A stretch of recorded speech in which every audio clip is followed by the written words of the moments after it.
नमस्कार, मैं हूं मदन राज और आप देख रहे हैं राज तक न्यूज। हमारे साथ मऊ से जुड़ चुके हैं मुश्ताक अली मंसूरी जी, जो भारतीय पसमानदा मुस्लिम समाज के राष्ट्रीय महासचिव व राष्ट्रीय प्रवक्ता हैं।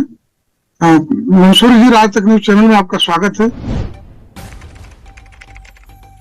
धन्यवाद धन्यवाद। गुरु जी, आप मुस्लिम समाज के राष्ट्रीय महासचिव भी हैं, पसमानदा समाज के। अभी प्रधानमंत्री नरेंद्र मोदी जी बीजेपी के साथ जोड़ने के लिए कह रहे थे, तो आपके हिसाब से क्या लगता है, बीजेपी ठगने के तैयारी कर रही है कि सच में पसमानदा समाज को जोड़ना चाहेगी? मैं मुश्ताक अली मंसूरी, राष्ट्रीय महासचिव एवं प्रवक्ता, भारतीय पसमानदा मुस्लिम समाज, आप सभी दर्शकों का आदाब करता हूं। भारत के प्रधानमंत्री माननीय नरेंद्र मोदी जी ने पसमानदा के बारे में जिक्र किया है। पसमानदा का माने होता है वंचित, पिछड़ा और शोषित समाज, जो विकास के दौर से पीछे हो गया है। और खासकर जो मुस्लिम समाज है भारत का, जो पिछड़ा समाज के अंतर्गत आता है, वह जो है काफी आजादी के बाद से पीछे है। और माननीय मोदी जी ने अगर इनकी फिक्र किया है, इनके बारे में जिक्र किया है, तो इसका हम स्वागत करते हैं और ये उम्मीद करते हैं कि आने वाले जो समय है उसमें जो है पिछड़े मुसलमानों के लिए जो ये सरकार है, मोदी जी सरकार जी है, वो कुछ काम करेंगी। आज तक जितनी भी सरकारें रही हैं भारत की आजादी के बाद से, मुझे लगता है कि इस पर किसी का ध्यान ही नहीं गया। कुछ साथी हमारे कहते हैं कि इन्होंने वोट के लिए अपनी बात कही। ठीक है, हर राजनीतिक व्यक्ति को अपनी राजनीति करता है, लेकिन आप तमाम नेताओं से, जो राष्ट्रीय नेता हों, क्षेत्रीय नेता हों, वो उन नेताओं ने इस आवाज को बुलंद क्यों नहीं किया अब तक? मैं ये जानना चाहता हूं इनका पिछड़ेपन का कारण क्या है? क्यों आज तक ये 70 सालों में इतने बद से बदतर स्थिति है? जैसा कि मैं नहीं कह रहा हूं, ये सच्चर कमेटी, रंगनाथ मिश्रा आयोग कह रही है कि मुसलमानों की आजादी के बाद से दलितों से बदतर स्थिति हो गई है। आखिर इसका जिम्मेदार कौन है? अगर कोई जिम्मेदार रहा है तो इस पर कार्य क्यों नहीं किया? माननीय मोदी जी की सराहना हम इसलिए करते हैं, उन्होंने इस चीज को समझा और समझ करके उस बात को उठाया है। हो सकता है कि उनके अंदर पीड़ा हो, दर्द हो, उन्होंने महसूस किया इन जातियों को भी हम आगे बढ़ा करके, इन जातियों को भी मुख्य धारा से ला करके और अपने देश को विकास के रूप में ले जाना चाहते हैं। ये बहुत ही अच्छा उन्होंने कार्य किया है, बहुत अच्छी चीज सोचा है और उसमें मैं चाहूंगा कि वह इस पर ऐसा कार्य करें, इन जातियों का भी उत्थान हो सके। मंसूरी जी, जो आप कह रहे हैं कि प्रधानमंत्री जी जो याद किए, तो उनको भी सोचते सोचते 8 साल हो गया, ऐसा क्यों? माननीय मोदी जी को 8 साल समझने में नहीं लगा है। जो भी क्रियाशीलता उनकी रही है और उसके बारे में उन्होंने जानकारी हासिल किया और यह दर्द महसूस किया। लेकिन हम तो ये कहेंगे, जो इसके पहले की सरकारें रही हैं, चाहे वो उत्तर प्रदेश की सरकार हो, चाहे भारत की सरकार हो, हम तो उत्तर प्रदेश के रहने वाले हैं। उत्तर प्रदेश में हम पिछड़े मुसलमानों की जो संख्या 85 से 90% है और हमारे पिछड़े दलित भाइयों ने, पिछड़े भाइयों ने ही मुख्यमंत्रित्व का कार्य निभाया। तो हम कह रहे हैं कि अन्य देशों में नहीं, अन्य प्रदेशों में नहीं, लेकिन उत्तर प्रदेश में तो पिछड़े मुसलमानों का विकास हो जाना चाहिए था। इन लोगों ने अपनी आवाज को क्यों नहीं बुलंद किया? राजनीतिक ही सही, जो कहते हैं 18% इनका आरक्षण दे देंगे, चुनाव आता है तो ये भी लोग बोलते हैं, लेकिन किसी ने भी इतनी दिलेरी नहीं दिखाया कि हम कहें और इस पर अमल करें। माननीय मोदी जी ने, चलिए कहें 8 साल बाद कहें, अगर आज के बाद से भी कार्यशील हो जाएं, उत्तर प्रदेश में उनकी सरकार है, हमारे पिछड़े मुसलमानों की जो तमाम योजनाएं हैं, सरकारी योजनाओं को से लाभ उनके द्वारा दिया जाएगा तो इनका विकास होगा। और मुझे लगता है कि ये भी मुख्य धारा के से जुड़ जाएंगे। तो मंसूरी जी जो बतिया बता रहे हैं, तो इससे पहले तो इतनी साल कांग्रेस की सरकारें, तो आपके हिसाब से यही माना जाएगा इसके जिम्मेदार कांग्रेस है, जो इतना परसेंटेज वोट रहते हुए समाज इतना पीछे है। कांग्रेस वही सरकार में रही तो जिम्मेदार मानी जाएगी। हमारे लिए, हम मुसलमानों के लिए, पिछड़े मुसलमानों के लिए, जिनकी इनमें दलित भी हैं जो दलितों की तरह से काम करते हैं, इसमें धुनाई का काम करते हैं, दुनिया बिरादरी हैं जो अति मोस्ट बैकवर्ड में आते हैं, बहुत सारी जातियां इसमें हैं कि जो बद से बदतर स्थिति में जी रही हैं। तो इसके लिए जो सरकार, जो कांग्रेस कह लीजिए, कांग्रेस तो 1949 या 50 में एक अध्यादेश ला दिया कि धर्म के आधार पर आरक्षण नहीं दिया जा सकता। क्या भारत में रहने वाला जो व्यक्ति आरक्षण का लाभ ले रहा है, क्या वो नास्तिक है? क्या वो किसी धर्म को नहीं मानता है जिसको आपने आरक्षण दिया है? हमको कहते हैं धर्म का आरक्षण नहीं दिया जा सकता। तो मेरा सवाल तो यह है कि मतलब इस भारत में रहने वाला कोई धार्मिक है? ये नहीं है, कोई धर्म नहीं है जिसको आप आरक्षण दिए हुए हैं। तो आपकी ये बात तो बेईमानी लगती है।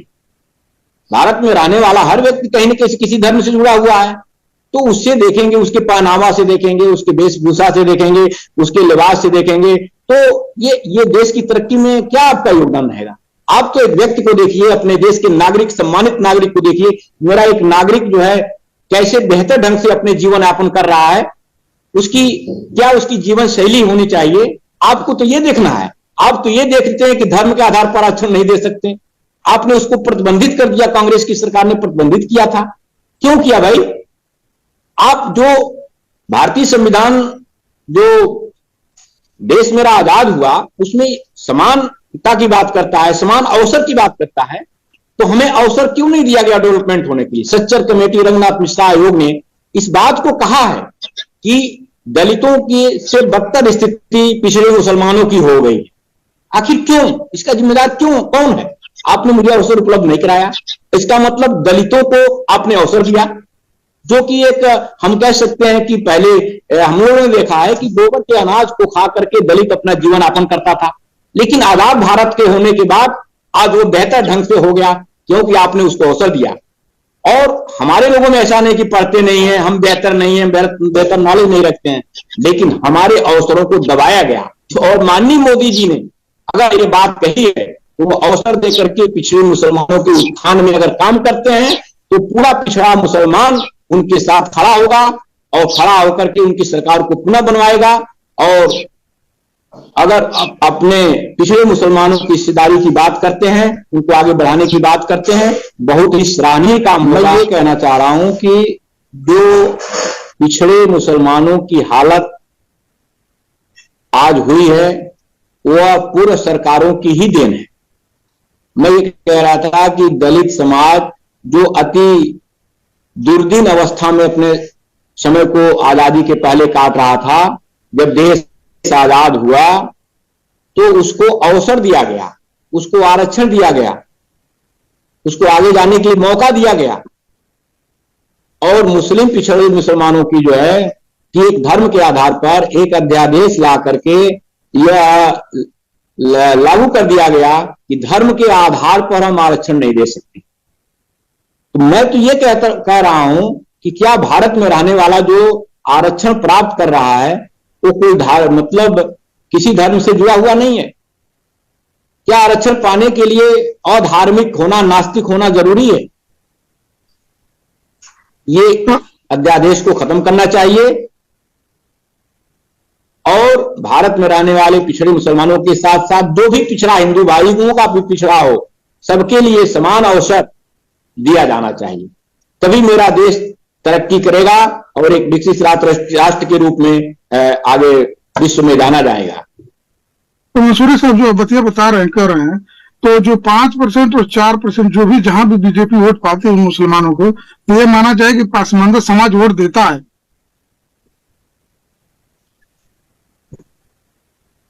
पसमानदा समाज अपनी राजनीतिक हिस्सेदारी के बारे में सोचना शुरू कर दिया है और माननीय मोदी जी से उनकी जो आशा और उम्मीद जो उन्होंने इस बात को अपने जुबान से कहा है, तो पसमानदा समाज बहुत ज्यादा जो है विश्वसनीय आदमी होता है, विश्वास कर लेने वाला आदमी होता है। तो विश्वास किया है कि माननीय मोदी जी ने इस पर विचार किया है, और मुझे लगता है कि वो जो है पिछड़े मुसलमानों का विकास चाहते हैं, इसलिए वह उसको उनको वोट भी कर रहा है। अभी कुछ उपचुनाव में आपने देखा कि काफी समीकरण उलटफेर हुआ। यानी आप मान रहे हैं कि ये पसमानदा समाज की देन मुझे लगता है जहां बीजेपी जीती है उपचुनाव। पिछड़े मुसलमानों पर और उनका जो उन्होंने जो अपना बात कही है उसमें लोगों को लाभ मिल रहा है, उस योजनाओं का लाभ मिलने से उसको महसूस हो रहा है कि मोदी जी हम लोगों के विकास के रूप में देख रहे हैं, इसलिए उनकी तरफ वोट कर रहे हैं और करेंगे भी आने वाले समय में, अगर सही मायने में योजना। विपक्ष के लोग तो बोल रहे हैं कि वो तो झांसा मिल रहा है बीजेपी से, जैसे पसमानदा समाज के लोग वोट देंगे फिर झांसा में आ जाएंगे, फंस जाएंगे लोग। अरे भाई मदन जी, झांसा में आते आते तो 70 साल से ऊपर हो गया।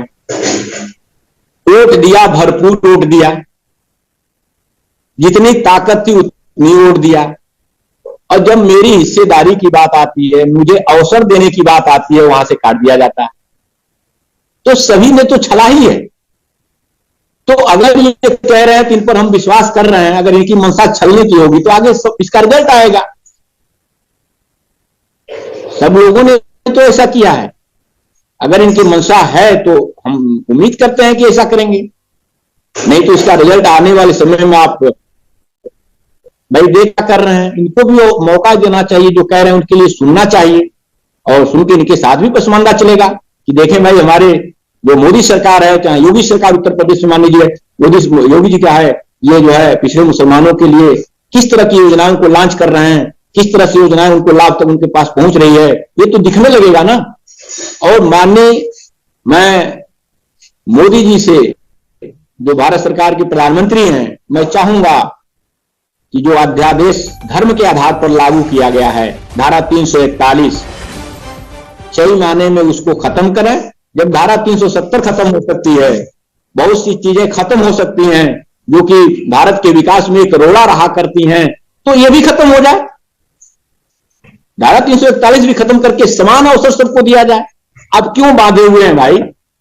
हमने तो जहां भी वक्त आया, जहां भी देश के लिए बात आई, हमारे लोगों ने बढ़ चढ़ के हिस्सा लिया, और इसे अपना घर समझता है, अपना देश समझता है। तो मेरे लिए एक धारा के अंतर्गत बांध करके कि धर्म के आधार पर हम आरक्षण नहीं दे सकते, इस चीज को खत्म करना चाहिए। इस चीज को खत्म करके और जो चुनाव आयोग बना करके जैसा जो पिछड़ा हो, अति पिछड़ा हो, उनके लिए अवसर देना चाहिए, जिससे कि सभी इस देश की जो आजादी प्राप्त की गई है, समान अवसर की, समानता की, बंधुत्व की बात की गई है हमारे प्रस्तावना में, उस प्रस्तावना को ही लागू कर दिया जाए तो मेरा देश विश्व में विकसित राष्ट्रों में गिना जाएगा। हाँ, मंसूरी साहब आखिर में कुछ कहना चाहेंगे अपने समाज को खास करके? मैं यही चाहूंगा कि मंसूरी समाज सहित हमारे पसमानदा समाज के लोग माननीय मोदी जी जो कह रहे हैं उसको सुने, और अपनी राजनीतिक हिस्सेदारी अगर इनके द्वारा दी जा रही है तो इनकी बात को समझ करके इनके साथ आना चाहिए। क्योंकि अब तक जितनी सरकारें आई हैं, पिछड़े मुसलमानों को, जो अति पिछड़ा है, खासकर अपने मंसूरी समाज की हम बात करते हैं, तो ये तो इनकी तो बद से बदतर स्थिति है। मैं चाहूंगा कि इनको भी राजनीतिक रूप में हिस्सेदारी दे करके, इनके समान अवसर प्रदान करके, इनको भी एक मुख्य धारा से जोड़ने का काम करेंगे।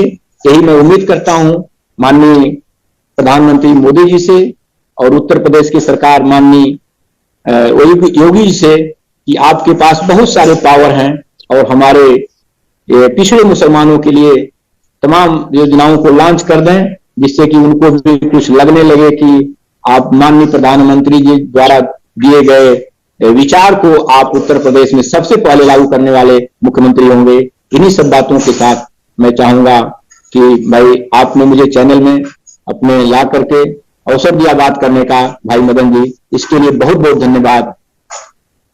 धन्यवाद गुरु जी, आप समय दिए रात को।